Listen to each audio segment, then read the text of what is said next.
Life after death. We do not die but pass into another world, into a new life. Life after clinical death, an eyewitness's story. I had a doctor appointment to find out why, for the last 3 years, I couldn't walk very far without falling asleep.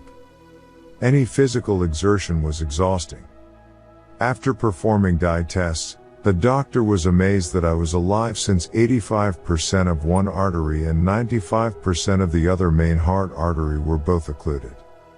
While lying on the table, the doctor told me not to stand up because he couldn't be responsible for what happened when I got up. By all accounts, I should have been dead or would be dead very soon. An emergency triple bypass surgery was scheduled for the following morning. The next morning, prior to surgery on April 3, 2000, my girlfriend brought my children over to see me. My daughter told me she wanted me to wave to her when they were in the parking lot, since she knew which window belonged to my room. The nurse gave me something that knocked me out almost immediately, so I never got to wave goodbye to my children. This guilt followed me during my NDE. When I died on the operating table for the first time, I didn't realize I was dead. There was no out-of-body experience, no tunnels, no light at the end of the tunnel, no spirits, nothing. I was out of my body and just popped into the most beautiful place I have ever seen. Light is not visual there. The senses are all-encompassing impressions flooded into my being all at once. The experience is so intense that it is hard to explain because it doesn't follow a logical sequence and it is totally wrapped up in emotion. Words are far too limited to explain, but I'm doing my best to try to say what happened. The senses are extremely heightened and don't really work like they do here. Words are completely inadequate, because all the senses are wrapped up in each other. We have the largest vocabulary on earth based on describing events in terms of what we see. Although I felt the experience, I can best describe it in terms of vision. The grass was so green it hurt to look at it, and it felt so good. I could even taste the grass by feeling it. It tasted like watermelon. Walking on the grass was wonderful. It was an incredible feeling. The best way I can describe it was, oh my God. Wow. The sense of smell was not with the nose. It was more like it permeated through my cheekbones under my eye, like smelling through the sinuses. I didn't have 360-degree vision like a lot of people. I suppose this was because I was focused on the grass and other things that were closer and more immediate to my attention. The rest of what might be there was unimportant. The best way to describe where I fit into the scheme of things was like I was in the mudroom. This is the area of the house that is not the house, but it is not outdoors either. The mudroom is not hot like in the house, and it is not cold like outside. It is the middle, high traffic area where guests get rid of shoes and get ready to transition into the house. Then 3 yellow lights came forth. They came from the left side of an unbelievably intensely colored green pine tree, color of maple leaf in summertime with light coming through it. I got the feeling of yellow and the taste of lemonade. Not yellow like a banana, but it was more the emotion and feeling of yellow. Sort of like a flame dancing on top of a candle during an emotional dinner, and also like the feeling of warm yellow sunshine. I didn't really see them, but I knew they were there. I can't really call them entities, angels, or devils. They were more like presences. These presences were more like potential battery power. They were energy that was just there. I didn't hear with my ears. Rather, I heard in the middle of my head, close to the back of the frontal lobe. The presence on my right communicated telepathically to me. Communication is not with words as we know it. This being communicated a feeling with the gist of the meaning. You can stay if you want, or you can go back. But if you go back, you have to do something. I knew that I had to go back for a reason. The reason was more like I was not done yet, not because I have to do something. This is hard to explain, but it is like if you are the boss, something has to be done, but who's going to do it? I elected to come back and finish a few tasks. Part of making up my mind to come back was my children.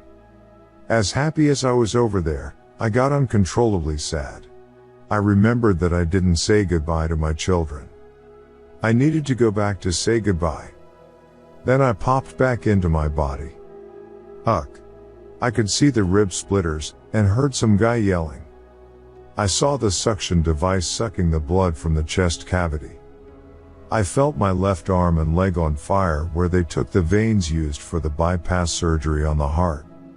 I could feel the pressure of pushing on my heart. I couldn't breathe. Ow.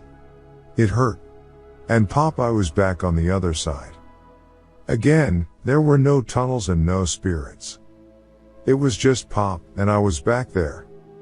However, this time it was different. Although I was 90% there was also the sense that I wasn't there.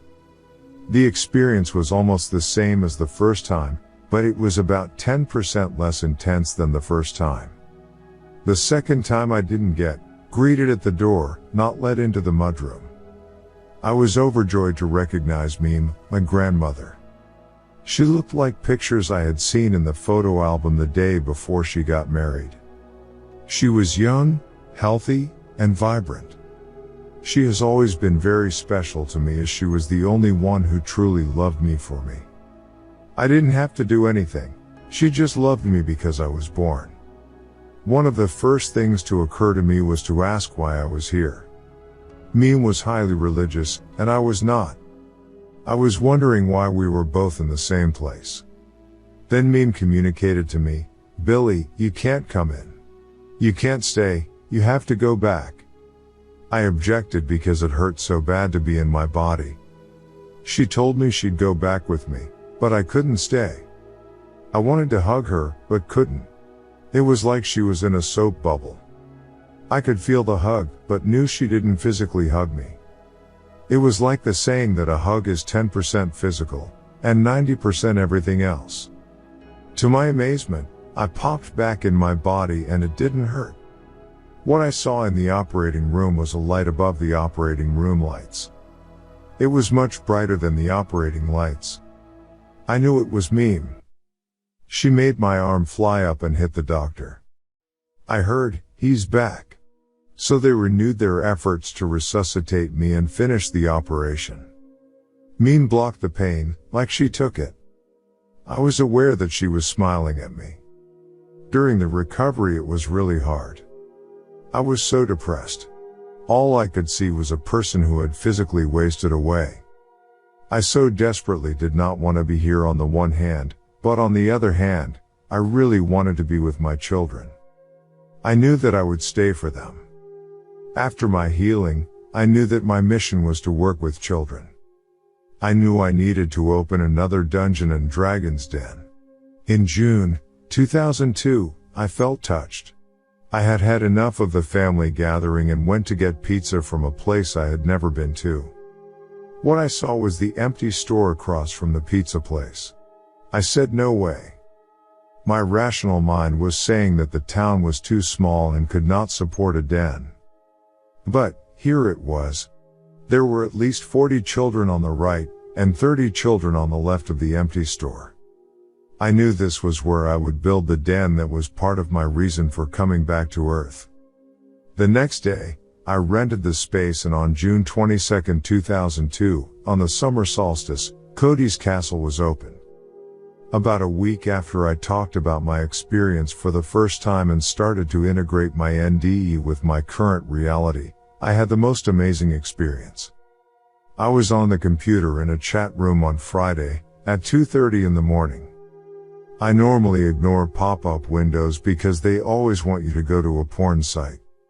However, this time, I clicked on it instead of ignoring it. I immediately felt a tingle of electricity go through the keyboard and into my arm, sending shivers through my body. The woman on the other side was also a NDE. Normally, I don't ask women for any personal information until I get to know them. However, this time I was being compelled by forces outside of myself. I asked her to give me her phone number so I could talk to her on the phone. She did. Then when I called her, I was compelled to ask her for her address since I knew she lived within a couple hours drive from me. She gave me her address. This is so out of character for me, but I couldn't help the compulsion. I hopped in the car and promptly drove halfway across the state so I could be there. I knew that I had to go see her, and it had to be now. I didn't really know where I was going, never been there before, but drove there without any problems. She greeted me at the door. She thought I was there for sex, but I had to explain that was not on my mind. I was there to give her a message. Within 24 hours she would have a very bad thing happen to her, and she needed what I had to give her to make it through the ordeal. Consciously, I was doing things I have never done before. Yet I couldn't help myself. I took my hands and put one in front of and the other in back of her chest near her heart. I told her, "Here is your power." I seemed to also take something from her. All of a sudden, there was an amazing and intense transfer of energy from me to her. It came from the solar plexus in a rectangular shape.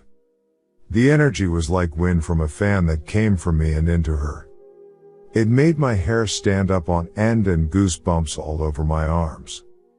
I told her it was a gift of energy, and that I was just the messenger. As it was morning, and she is diabetic, she went to get her medicine. Just then, the phone rang.